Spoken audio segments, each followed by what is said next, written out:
Quando a gente fala sobre casamento, tem sempre aquelas piadas engraçadinhas de que se o casamento fosse bom não precisava de 2 testemunhas, não é isso? Eu não falaria em contrair núpcias, né? Porque contrair parece que teve alguma enfermidade. Na verdade, como eu falei para você, as pessoas brincam e as pessoas tratam o casamento desta maneira, porque falta para muitos a compreensão, a revelação de onde começou o casamento. Qual é o papel da figura do casamento na história da humanidade, para que nós possamos entender o que o casamento pode falar conosco, para que nós que somos casados possamos talvez entender melhor o que temos vivido ou o que não temos vivido, e qual é a oportunidade que nós temos de trazer para a nossa casa, para o nosso casamento, para a nossa realidade, algo que vem de Deus, algo que foi planejado por Deus, porque quem criou o casamento foi o próprio Deus. Todas as coisas que nós vemos criadas, elas de alguma maneira, elas referenciam verdades espirituais anteriores. Tudo que Deus criou, Ele criou e existe como que uma contraparte, existe como que uma equivalência no céu. Coisas que estão no céu, Ele de alguma maneira projetou na terra, Ele de alguma maneira estabeleceu na criação, a partir da história da humanidade, para que todas estas coisas revelem o Deus Criador, um Deus todo-poderoso, um Deus eterno. Porque Deus é eterno, Deus sempre existiu. É um conceito que para nós é difícil de tratar, é por isso que algumas pessoas querem criar o começo de alguma coisa. E o começo de alguma coisa não é possível porque nós vivemos uma dimensão, nós vivemos um universo, nós vivemos realidades imensas que o próprio Deus revela para você e para mim a existência dele, pela impossibilidade científica de se explicar o que aconteceu antes do que conhecemos. Porque nós temos início. Então, porque nós temos início, esperamos o início de algumas coisas. E Deus revela o início. Deus revela na palavra, no primeiro versículo de Gênesis, Gênesis 1:1, que no princípio criou Deus os céus e a terra. Então, houve um princípio para todas as coisas que nós conhecemos, mas Deus estava antes dele pela sua eternidade. E na criação, Deus ele reserva um lugar especial para criar o homem e a mulher. Eu tenho dificuldade de colocar o homem como um animal racional. Os animais são animais de uma outra classe. Mas Deus criou o homem à sua imagem e semelhança. Então o homem tem uma origem, uma criação, um papel, características únicas que Deus imprimiu no homem como uma revelação dele mesmo em nós. É por isso que nós, tirando as coisas ruins, nós lemos o que de ruim a humanidade pratica, não é? O que vira notícia é algo que é ruim, algo que é cruel, algo que é mau, algo que é perverso, algo que é corrupto. Então nós recebemos muita informação do que é ruim na humanidade. E nós recebemos pouca informação do que é bom. E tem muita gente fazendo coisa boa, tem muita gente criando coisas boas, tem muita gente fazendo bem, tem muita gente cuidando de gente, tem muita gente promovendo coisas relevantes para a humanidade, tem muita gente amando pessoas, tem muita gente, de alguma maneira, praticando altruísmo em muitos lugares, tem muita gente fazendo coisa boa. E eu acho que se eu abrir para você contar, você já teve experiências de ver alguém fazendo coisas boas, e provavelmente você também já praticou boas obras, boas coisas, e quando a gente faz isso, faz um bem danado, não faz? Quando a gente faz o bem ao próximo, faz um tremendo bem para o nosso coração, não é isso? Muitos lembram disso só no final do ano. Ainda bem que lembram, né? Natal, fica mais emotivo, fica mais tocado. Então vamos ajudar aqueles que não têm, aqueles que não podem, ou mesmo no inverno, vamos distribuir cobertores e agasalhos. Eu entendo que estas manifestações de bondade, esse desejo de alguma maneira fazer alguma coisa relevante, vem justamente desta origem que está em nós, marcas do próprio Deus que nos criou a sua imagem e semelhança. Nós temos resquícios da mão de Deus, da vida de Deus e das características de Deus em nós. E Deus, então, ele estabelece uma coisa interessante.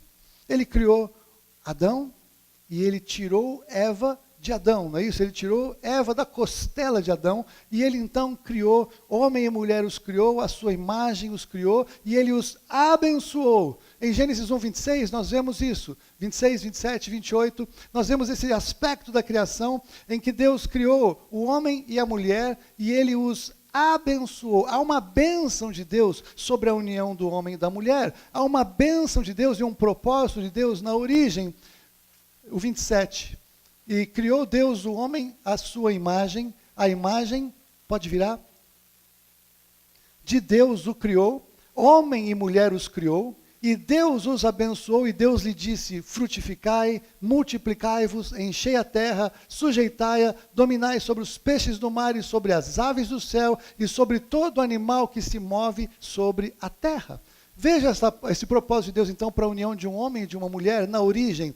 Aqui, antes do pecado ter entrado na humanidade, era que eles fossem fecundos, frutíferos, e que eles dominassem o mundo, que eles ocupassem toda a criação de Deus, que eles exercessem autoridade sobre toda a criação em nome de Deus.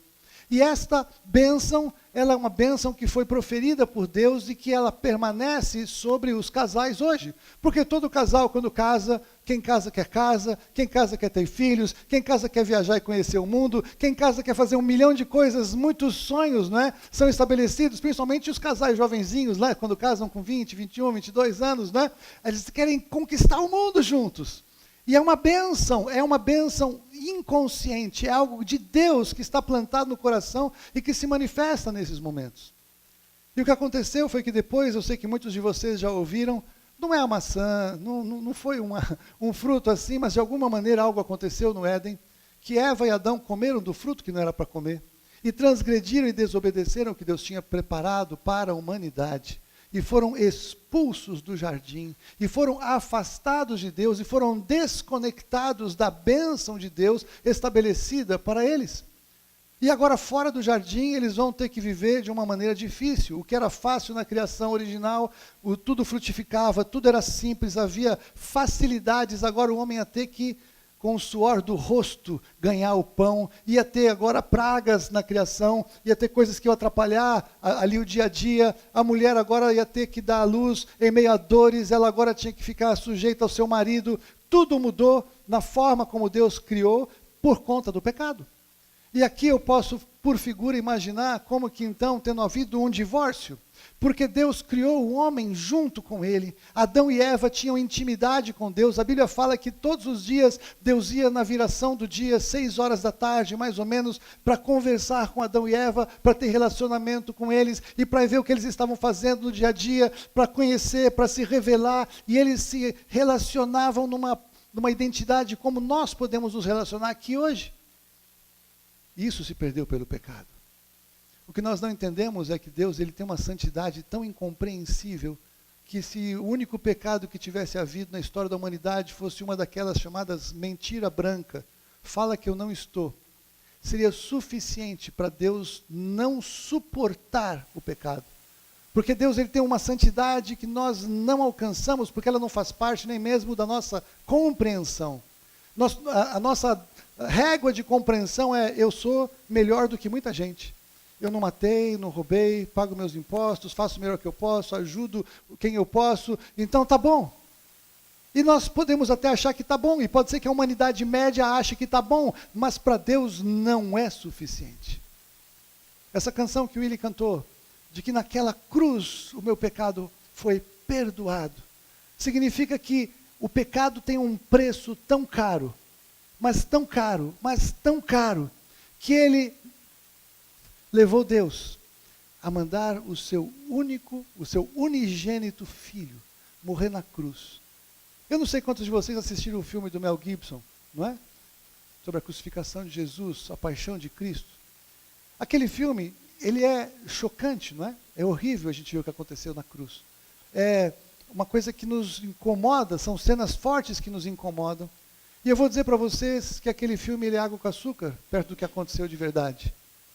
O que aconteceu de verdade foi muito mais intenso do que aquilo.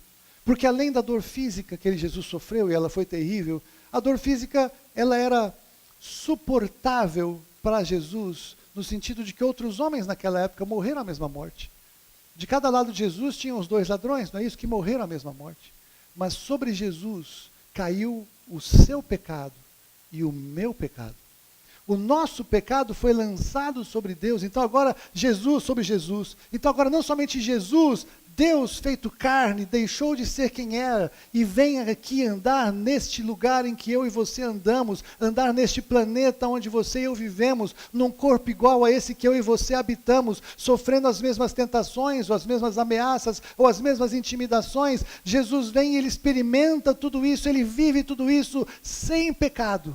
E aí ele é injustamente processado num processo que é uma fraude, ele é condenado à cruz, e ele vai para a cruz, e agora não somente aquele corpo humano de Jesus vai sofrer uma dor que nós não conseguimos imaginar, mas a dor maior, a ausência da relação com o Pai.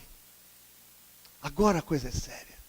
Porque a Bíblia diz que quando Deus viu o seu pecado e o meu pecado jogado sobre Jesus, aquela imagem é insuportável para Deus, porque Deus não suporta o pecado. E Deus vira as costas para Jesus na cruz do Calvário. Jesus é abandonado por seu Pai na cruz do Calvário. E isso é algo que nós não conseguimos imaginar. Levando os pecados sobre si, sofrendo a dor física que ele sofreu, e sofrendo o abandono do seu Pai na cruz. Que ele diz: Deus meu, por que me desamparaste? Você já sofreu uma injustiça na vida? Você já foi abandonado numa situação que você não teve culpa? Você já foi abandonado por amigos em alguma coisa que você fez? Imagina o que Jesus passou naquele momento. E se nós não entendermos o tamanho do peso que caiu sobre Jesus, se nós não entendermos o tamanho da dor que veio sobre Jesus, se nós não entendermos a dimensão espiritual do que aconteceu sobre Jesus, nós vamos achar que algumas vezes, quando nós estamos presos no trânsito de São Paulo, nós estamos lá pagando nossos pecados. Você já viu pessoas? Estou pagando meus pecados porque a vida financeira está difícil. Estou pagando meus pecados porque eu estou com uma dor de cabeça. Estou pagando meus pecados porque o país, porque a política, porque o Brasil foi desclassificado da Copa, porque eu estou no trânsito. E muitos de nós usamos a expressão estou pagando pelos meus pecados como se a gente tivesse uma mínima noção do que isso significa. E nós nunca vamos entender de verdade o que significa. Porque o que Jesus experimentou é a realidade do preço do pecado.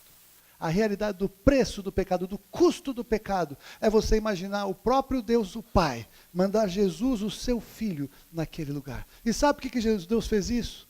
Para trazer de volta pessoas que o abandonaram. Pessoas que o trocaram por uma proposta de Satanás. Pessoas que não queriam nada com ele. Pessoas que se achavam boas o suficiente para achar, quando eu chegar lá eu me resolvo, eu falo com Deus, quando eu morrer eu me explico com Ele, eu sei como é que é, eu sou bom o suficiente, eu acredito nisso, eu acredito naquilo, está tudo certo, eu vou chegar e Deus vai me acolher, e Deus vai me receber, porque eu não sou tão ruim assim. É por essas pessoas que Jesus morreu, e entre essas eu me incluo. A minha religião é tão boa, a minha religiosidade é tão adequada, que Deus vai me receber. E essa é uma sutileza que foi lançada sobre a humanidade como uma palavra de engano, porque não tem nada a ver com a verdade dos fatos. A verdade dos fatos é que qualquer coisa que eu e você possamos fazer é insuficiente para agradar a Deus. Mas Deus providenciou Ele mesmo o sacrifício. Se você estudar as religiões, você vai perceber que todas elas, de alguma maneira, querem oferecer algo a Deus ou à divindade para serem aceitos, para serem recebidos, para de alguma maneira aplacar a ira, ou para de alguma maneira ser recebidos e fazer parte de uma eternidade. A única em que o próprio Deus, Ele mesmo providencia o sacrifício, é a obra de Jesus Cristo na cruz do Calvário.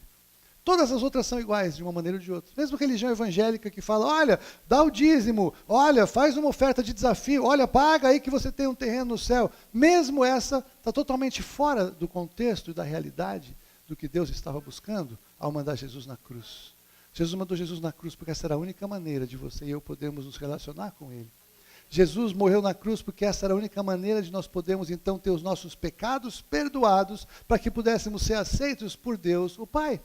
Não há outra maneira, não há outra forma, não há ninguém que possa apresentar algo a Deus e ser aceito por Deus. Muitos tentam apresentar coisas para Deus, mas não serão aceitas porque estão dizendo para Deus o seguinte: Deus, Valeu, legal que Jesus morreu na cruz, foi muito, puxa, foi sério, né? Deus, olha, ó, pô, eu fico super sensibilizado, mas olha, eu fiz de outra maneira, eu tenho outra ideia, eu tenho boas obras, eu tenho minha religião, eu tenho minha filosofia, eu tenho a minha prática, então valeu, Jesus, obrigado, mas eu chego do meu jeito. Você acha que Deus pode aceitar alguma coisa assim, depois de ter mandado o próprio Filho na cruz? Você acha que se tivesse uma outra maneira de haver salvação, Deus teria feito isso com o próprio Filho na cruz do Calvário? E por que isso é tão importante e marcante? Porque Deus, ele não só mandou Jesus, mas ele agora nos convida para uma festa de casamento. Nós temos um conceito, né, na história da humanidade. Casaram e viveram felizes para sempre. Não é essa a ideia? Nós esperamos que isso aconteça com a Lisa e com o Hélio, não é? Casar e viver, não, já estão casados, já estão vivendo felizes. Felizes para sempre, nem tanto. A vida é difícil. É uma ilusão. Então o casal sai bonitinho da igreja, casar e viver feliz para sempre, e quando entra na vida real, e quando entra na dificuldade, quando entra na luta, vai falar o quê? Eu casei com a pessoa errada. Me falaram que era para ser feliz para sempre, lua de mel, ia ser tudo maravilhoso, a gente ia se dar bem. A figura do casamento, para casar e ser feliz para sempre, é a figura que Deus oferece em Jesus Cristo. A palavra de Deus nos diz que há um convite para um casamento. Abra comigo em Apocalipse, capítulo 19.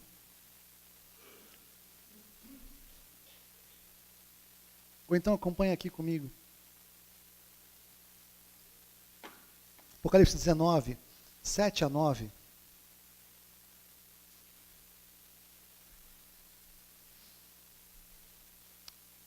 Muitas vezes as pessoas têm medo de Apocalipse. Apocalipse tem coisas tão lindas. Regozijemo-nos e alegremo-nos e demos-lhe glória, porque vindas são as bodas do Cordeiro, e já a sua esposa se aprontou. E foi-lhe dado que se vestisse de linho fino, puro e resplandecente, porque o linho fino são as justiças dos santos. E disse-me, escreve, bem-aventurados são aqueles que são chamados à ceia das bodas do Cordeiro. Aleluia! Deixa eu te explicar um pouco. Sabe quem é o Cordeiro aqui dessa figura? Quem sabe? Jesus. Porque nós também cantamos, a Fúvia ministrou aqui, que Jesus como um cordeiro foi imolado, foi morto e não abriu a sua boca. Então o cordeiro que representava que o povo de Israel, que na lei tinha a figura do cordeiro que recebia os pecados sobre si, que tinha o sangue derramado, ele também era uma figura de Jesus. E quando Jesus vem, João Batista diz acerca de Jesus, eis o Cordeiro de Deus que tira o pecado do mundo. Então Jesus, ele tem a figura do cordeiro. Só que muitas vezes nós erramos, porque nós pensamos em Jesus como bebezinho no braço da mãe, que é verdade. Pensamos em Jesus como cordeiro que não abriu a sua boca, é verdade. Pensamos em Jesus crucificado de uma maneira ali, impossibilitado de fazer qualquer coisa, paralisado na cruz, e é verdade. Mas a Bíblia também diz que Jesus, ele é o cordeiro, mas também ele é o leão. Jesus, ele tem hoje uma aparência tão gloriosa, mas tão gloriosa, mas tão gloriosa, que João, o apóstolo João, que andou com ele, andou 3 anos e meio com Jesus, o conhecia muito bem. Capítulo 1 de Apocalipse, Jesus aparece para ele e João cai como morto, aterrorizado pela glória, pelo impacto da real aparência de Jesus que ele tem hoje. Essa é a realidade de Jesus hoje. Quando nós oramos a Deus, em nome de Jesus, nós oramos a Jesus, esse é aquele que recebe a nossa oração, com essa dimensão de poder e glória. E ele vai voltar para julgar a humanidade. Há um convite para um casamento, e há um convite para não estar aqui no juízo. É maravilhoso casar, e é necessário não estar no juízo. Casar significa fazer parte de Jesus, ou com Jesus. A palavra de Deus diz que quando o homem e a mulher eles casam, a palavra de Deus diz que tem que sair da casa do pai e da mãe, e se unirão um a um com o outro, e serão ambos uma só carne. A proposta de Deus no casamento é uma figura de que um homem que é completamente diferente de uma mulher se unem agora pelo sexo e se tornam os dois uma só carne. Essa é a figura que o Senhor propõe para você e para mim quando Ele diz que nós queremos e devemos nos unir com Cristo da mesma maneira. A figura do sexo é essa figura de intimidade, essa figura de profundidade, essa figura de sermos completamente conhecidos um do outro e fazer parte um do outro. E é esta a proposta de Deus em Jesus Cristo pela figura do casamento. Então aqueles pecadores, aqueles que saíram do Éden, que foram expulsos por seu pecado, o pecado horroroso que foi pago na cruz do Calvário, tem um convite para ser noiva, tem um convite para fazer parte, tem um convite para ter uma intimidade nesta profundidade. Esta é a verdade do Evangelho. E essa é a figura do casamento. O casamento, ele aponta para o fato de que há um convite, uma proposta para estarmos neste dia. E é interessante, nesse dia, o vestido de uma noiva mesmo. É lindo o vestido de noiva e casamento, né? Tem uns vestidos belíssimos. Tem mulheres que sonham com aquele estilo, se puder com aquele estilista, se puder com aqueles detalhes, né? Eu não sei, não sou muito bom com as palavras, mas é uma coisa maravilhosa. Mas ela vai pedir então, contratar o melhor costureiro para fazer o vestido. O vestido que o Senhor espera que nós apresentemos a Ele. Quem faz os enfeites somos nós mesmos. Porque os enfeites do nosso vestido de noiva são os nossos atos de justiça, o linho fino, puro e resplandecente. Porque o linho fino são as justiças dos santos. Ou seja, quem vai preparar o vestido é quem vai estar casando. Acho que a pior coisa que a gente pode imaginar é aquela noiva que deu ruim, né? Aí descosturou, caiu um pedaço, sujou, rasgou. É uma tragédia, né? Já imaginou? Não, fica tranquila, ninguém vai reparar. A noiva vai falar, você acha que ninguém vai reparar? Tudo bem, então vamos, vai ser assim? Não! Tem aqueles vídeos que eles postam no YouTube de chorar de rir, porque somos nós aqui, não as pessoas estão vendo a cerimônia de casamento, coisa que dá errado em casamento, você já viu coisas? Que a pessoa cai na piscina, cai o vaso, pega fogo o vestido, já viu aquelas tragédias todas? É engraçado ver daqui. Agora imagina estar lá. Nós vamos ter um vestido muito legal para aquele dia. Nós precisamos estar caprichados naquele dia para encontrar com o Senhor. Só para fazer uma cerimônia como essa. Só para fazer não, mas para fazer uma cerimônia como essa. Nós encontramos com o Hélio e com a Lisa. Nós conversamos coisas, nós oramos, nós preparamos, nós oramos, nós sonhamos. Né? E chegou um dia da gente estar aqui hoje, que bênção. Aquele dia é um evento histórico, é um evento único, é um evento que vai tocar a eternidade. Meu querido, minha querida, um casamento fala da relação de Deus com você. Deus não está te chamando para religião. Deus não está te chamando para você fazer boas obras.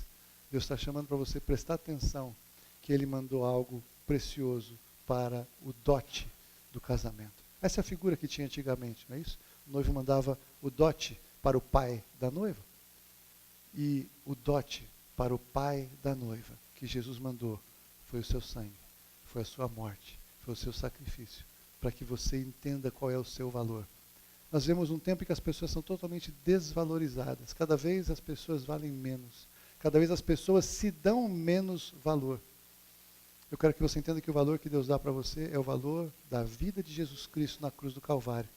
E Ele não só disse que você valia, mas Ele ofereceu e pagou o preço, está depositado o dinheiro, está depositado o valor. E se você entende que isso é verdade, se você recebe isso no seu coração, Ele te recebe também. A palavra de Deus diz, uma frase tremenda de Jesus, em que Ele fala, vinde a mim, vós, todos os que estáis cansados e sobrecarregados, e eu vos aliviarei, e achareis descanso para vossas almas. Vivemos um tempo em que as pessoas estão cansadas, esgotadas, sobrecarregadas, tentando de todas as formas e de todas as maneiras aplacar essa angústia interior. E o Senhor oferece de graça este alívio, este refrigério. A coisa é muito simples, apesar de ser tão complexa. Um convite de casamento, a gente vê aquelas cenas de filme muitas vezes, né? Que o rapaz ele chega assim subitamente no lugar, aí ele prepara que vem os violinos e vem lá os músicos e não sei o que, ele ajoelha e ele coloca assim, né, a caixinha de anel, bem americana, aquela cultura que no Brasil não tem o menor sentido, mas lá tem, né? E pá, e faz uma proposta de casamento. Aqui no Brasil, a gente tem várias maneiras criativas. E o grande mico que eu já vi é num daqueles jogos de Super Bowl nos Estados Unidos, acho que vocês já viram, também jogos de basquete da NBA, que às vezes alguém pede a mulher em casamento ali, a câmera pega o cara e põe na câmera do telão, já viram isso? O cara vai no meio do campo de futebol, pega o microfone e fala, né? E aí todo mundo fica feliz, e eu vi um que o cara, todo estádio, e a mina falou, não, e saiu e foi embora. Que horror, que vergonha. Acho que o cara avaliou mal. Ele não conheceu exatamente o coração daquela moça, né? Ele achou que estava dando tudo certo, que ele estava agradando, que estava tudo bem na fita. Errou redondamente. Com Jesus é diferente. Porque Jesus, ele conhece o seu coração. E ele faz o convite. E ele já sabe se você vai aceitar ou se você vai recusar. Ele morreu por você, mesmo sabendo que você recusaria. Ainda assim ele te amou e registrou a proposta de casamento. Eu quero você. Agora outros ele fez sabendo que diriam sim. E ele tratou ambos igual. Ele não fez acepção de pessoas. E hoje eu vou fazer uma proposta em nome dele para você. Talvez você nunca entendeu de verdade o Evangelho de Jesus. E hoje o Senhor preparou para esclarecer profundamente no seu coração. Nós temos orado para que hoje muitos possam entender isso como uma verdade, como algo profundo, como algo real. Eu quero que você entenda que o Senhor está fazendo uma proposta para você hoje, para que você abra o seu coração, para que você entenda o amor que Ele tem por você, para que você entenda o que Ele fez por você na cruz do Calvário, e para que você diga, eu quero, eu recebo, meu Deus, eu não posso recusar uma proposta assim. Mas Ele já sabe que tem gente que vai falar, não quero, eu estou bem, eu sei, eu tenho minha ideia, eu tenho minha proposta, eu tenho minha filosofia, eu tenho minha maneira de ser. Mas ainda assim, Ele te ama. Mas ainda assim, Ele foi na cruz por você. Ainda assim, essa proposta fica aberta. Sabe até quando essa proposta é válida? Até o dia do casamento. O dia da cerimônia de casamento, acabou. Quem está lá, está lá. Quem não está, não está. É um dia no futuro, não é muito claro. É uma data que tem outros ingredientes para a gente saber qual é. Mas a data do casamento ainda não aconteceu, mas está chegando perto. Muita gente que a gente encontra no dia a dia, a gente fala, meu Deus, é o fim do mundo. Meu Deus, onde é que nós vamos parar? Meu Deus, as coisas estão todas sem pé nem cabeça. Meu Deus, está ficando tão difícil. Todo mundo está achando que está esquisito o que está acontecendo. E tudo isso aponta para o fato de que essa data está muito próxima. Então, nessa manhã, eu quero trazer esse convite para você, para estar naquele dia, junto com Ele. Você não tem que pagar nada. Você não tem que fazer nada. Você tem que permitir que o Espírito Santo de Deus aqueça o seu coração, como está aquecendo de muitos de vocês aqui. E você precisa falar, tá bom, eu quero esse amor. Eu quero receber esse Jesus. Eu quero essa vida. Eu quero esse casamento. Eu quero fazer parte disso. Baixe sua cabeça, por favor. Feche seus olhos. Eu faço isso só para você poder parar para pensar e refletir. Não vai acontecer nada aqui no salão. Mas aqui, muitas vezes a gente fica distraído nessas horas. A gente fica distraído nesses momentos. É um momento muito, muito, muito importante e precioso.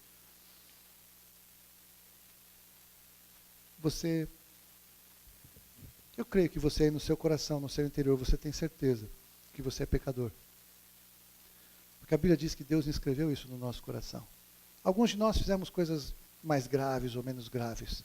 Mas todos nós de alguma maneira desagradamos a Deus, todos nós de alguma maneira desobedecemos, todos nós de alguma maneira fizemos coisas que nós mesmos nos envergonhamos de ter feito. E muitas vezes nós não conseguimos receber o amor de Deus, porque nós nos sentimos assim, quase como que sujos ou inadequados. E eu quero que você saiba e entenda que Deus, Ele te conhece, Ele conhece o seu coração, Ele viu você quando você ainda estava sem forma na barriga da sua mãe, e Ele viu todos os teus dias, porque Ele é Deus. Não há nada que Ele não possa perdoar, não há nada que Ele não possa transformar, não há nada que Ele não possa restaurar na sua vida. Só tem uma coisa que Ele não pode fazer. Ele não pode abrir a porta do teu coração à força. Ele não pode te obrigar a nada. E Ele não obriga, Ele convida. O convite, vinde a mim, todos que estão cansados e sobrecarregados. É um convite aberto a quem quiser. É um convite. E eu tenho certeza que alguns corações hoje Ele está convidando de uma maneira mais intensa. Porque Ele trouxe aqui com esse propósito. Se o Senhor está falando ao seu coração, eu quero te convidar, você aí onde você está, do jeito que você está, faça uma breve oração. Fale com Ele. Diga alguma coisa assim como: Senhor, me perdoa. Eu reconheço que eu errei. Eu sei que eu sou pecador. Eu posso não entender todas as coisas, mas hoje eu entendi que o Senhor me amou e eu quero saber mais sobre isso. Eu quero saber mais sobre a vida de Jesus. Eu quero saber mais sobre o teu amor. Eu quero saber mais sobre a cruz. Eu quero saber mais sobre essa festa de casamento. Eu quero saber mais sobre isso. Por favor, Senhor, revela no meu coração. Eu não quero ser enganado. Eu quero a verdade. E se o Senhor pode me falar a verdade, eu quero ouvir. Eu abro o meu coração para ouvir a tua voz. Eu abro o meu coração para entender o que o Senhor está falando. Eu abro o meu coração para que o Senhor entre e transforme todas as coisas. Tudo que o Senhor quiser transformar, eu confio no Senhor. Eu não confio nas pessoas, mas eu confio no Senhor. Eu não quero nada que seja das pessoas, mas eu quero que seja do Senhor.